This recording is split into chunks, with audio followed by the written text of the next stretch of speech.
Oh, do they actually have a pocket? It's a trick. Me, sword fighter. It's mental warfare before the game begins. And honestly, I respect it. I respect it. Ploopy versus Ave here, Game & Watch versus me, Brawler, starting us off on small battlefield. And here comes Ploopy with a nair, but there's the up B to punish, and Ave getting a solid % lead already in the first 10 seconds. Yeah, I like that thrup out of shield. It's not an option you're going to pull out often, but when you can hit it, you may as well rack on some guaranteed damage. Shot put not going to be getting a lot of value because of the oil panic, though. Yeah. 52, the dash attack connecting. Ave pressing her advantage just a little bit. The parry into the up tilt, the up air into the thrupper. Wow. It's going to be enough on small battlefield. Solid kill combination into the confirm for Ave. Very nice follow on the DI as well. Just very prepared to hit that thrupper and close out a very early stock. I'm pretty sure Ploopy is the one that is seeded to win this. So if Ave can make this upset, that would be huge, especially in a matchup that I don't think is necessarily favorable for me, Brawler. Yep, definitely not. But so far, Ave making it work. The hammers will connect onto the Brawler, though. Ploopy able to find that first stock for themselves. Dash attack once again. Shot put not going to be able to connect, especially with that bucket available as well from Game & Watch, and Ploopy trying to reverse the situation. Here comes the tax. You know, you take this fishbowl, it's the 50% tax. Yes. Ave luckily got out of it, but usually that leads to much more. And the up B out of shield into the up airs. Getting juggled right here is where you can take a lot of damage. Frame trapping is annoying. It's the Game & Watch zone. Gotta hold it. Sometimes you got to. Up And you can't even punish that. No, you can't punish that. End lag on all of his match attacks are so short. Why would you be able to punish that? Like, come on now. Oh, that was kind of clean, though. Actually not getting hit by the down smash and suplexing to not only avoid it, but to punish. Yeah. Very nice. But this is now evened up entirely in percentage and stock count. And Ploopy's game plan is very simple. Get your opponent off stage and play ledge trap or edge guard, whatever's available to you. So far, keeping Ave in disadvantage. Ploopy trying to connect some forward airs here as the up air is being given away. The dash attack after the defensive option was given through, and that flip kick delay, very smart from Ave, but you can't be contesting that key, especially with the stubbiness of me, Brawler. She's feeling that one right now, I can tell. Once she got hit by that, it was like, oh no. Yeah, it's like, oh dang. I got to start this over. Oh my god. Yeah, you can't get grounded by that down smash. The next one will actually take the stock and the game. So much % here as well here for Ploopy, the dash attack, and already lapping, but there's the up smash from Ave to equalize the stocks, but the percentages certainly are not. Ploopy could run away with this. Throwing out the chair, looking for the edge guard, the up B catching the flip kick, and we were able to snap the ledge, though. That was so nice, up being just a little bit early and then magnet handing into ledge to keep yourself alive for only a little bit longer, but how much longer? Ploopy's game plan is so easy. Throw out aerials and smash attacks on landings. Yep.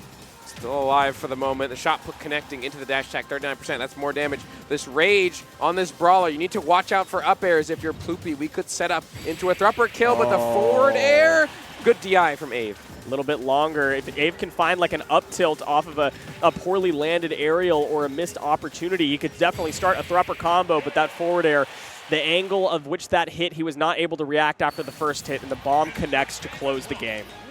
Solid stuff here for Ploopy. Closing out game number 1 on the Game & Watch with that forward air. The first one's not the charm, the second one is. And we're going to see what Ave is considering here. First of all, considering Hollow Bastion. Now, do we consider a character swap? I mean, it was pretty close. We do not. Okay. We'll move on.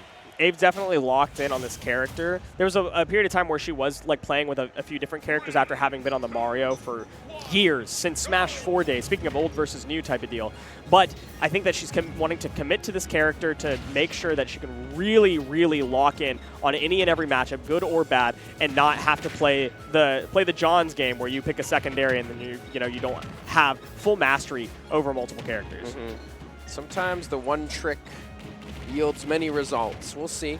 Rapid jab on the ledge is going to do a little bit of extra % here for Ave, as the fishbowl is going to find its mark, and up air to up B, more and more damage. Game & Watch, such guaranteed bread and butter options that just make it so hard to play against this character. Even when you have a lead, it seems like it gets neutralized right quick. Ave's counter pick selection was Hollow Bastion because Ploopy did win game 1. We'll get that update on your screens in just a moment. And I like the option for Hollow Bastion. It allows you to do a whole lot more combo confirms using the top platform. And then, of course, you have the lower ceilings, meaning that Thrupper is going to kill even earlier. And Game & Watch is usually not killing you off the top. Yeah. Hollow Bastion Seemingly relatively even stage for these two competitors for the moment. Flip kick given away, and that'll be a chair to your ankles, sending you off that left side. And once again, Ploopy with a lead. This is a problem, but the nair is going to be enough that time around for Ave. And back to 0% again. It's back to square one, Kevin. Not a bad place to be if you're Ave. You know, resetting here. Ploopy does not have that platform up top to play around on the left and the right side, and you can tell that he does not want to play underneath the center platform. He usually likes to play in the center, not underneath platforms at all, but center on Hollow Bastion, not quite as fun on this character. Dash attack connecting. Ave looking for this ledge trap situation, trying to rack up some damage. The fishbowl is going to counteract that, though, as Ploopy once again swinging from the ledge. Dash attack connecting. Now it's Game & Watch's turn to ledge trap. We're looking for a hard read. Ave not going to give it away. Able to react in time and avoid that up smash. They mentioned Ploopy as a content king. He will look for the clip or the hard read when available. It's not about playing reliable. Even if you wanted to, Game & Watch has the best tools in the game to play reliable and slow, but ultimately people don't want to play that way. I like the wait on the air dodge, but there's just not enough space on the stage for you to chase it down, and turned right back around. Ploopy hits him with the chair. 2 for 2 on chairs right now. What's that chair made out of? Titanium? Absolutely annihilating these stocks. Oh my goodness. Yep. Speaking of stock annihilation, Ave with an up air into the thrupper off the top, and we're back to even once again. Seems like the pace of this is just like, I kill you, you kill me, but who's going to kill each other last? That's the question. Yeah, at this point, it's not looking great for Avery. Trying to get back to stage here. Goes high, but it's all covered. Everything is covered. It's the Game & Watch curse. You can't even punish the up smash. There's no option. The suplex does allow you to rack on a little bit more damage. There's still so much more unless you can find a nice confirm here. It's good damage, though. Down throw to forward air. Ploopy knows to DI out. Yeah. To avoid some of that extra damage. Oh, careful. Coming down into those up airs. That'll be more damage. Oh. Okay, up tilt to up air. Into the thrupper. It's not enough. It was such a good tomahawk up tilt, too. That would have been such sweet, just desserts in that moment, but it didn't quite take it. Ave's got to find another opening. It's so hard. We will take the damage, though. Ave slowly beginning to close onto Ploopy, but the back air is going to connect, and that'll be a 2-0 for the Game & Watch in Ploopy. And honestly, closer than I thought it would be, considering how we thought the matchup might go in terms of Game & Watch versus me, Brawler. The stubbiness of Brawler really making it difficult to get in on the Game & Watch. But Ave still found a way plenty of times. She just couldn't close it out, that's all. It's really close, and there were a couple of moments where it was like, this should close out the stock, and it just barely didn't, or, hey, this interaction should allow for a huge opening, and then Ploopy has the right DI, so I don't want to take anything away from Ploopy in that moment, but specifically that last combo into the thrupper that didn't quite take it off the top, that would have been huge, but you saw how hard she had to fight for that one opening. That, like, finding another one is just, it's almost insurmountable at that point, mentally. Yeah, I think, like, if that did kill, I think Game 3 would have been just as close as Game number 2, seeing as both of them were playing very, very effectively. But it's like you said, man, like, you find that, like, it's like, man, that almost killed. Maybe it shouldn't have killed, but, like, if it did, you know, like, you would feel so much better.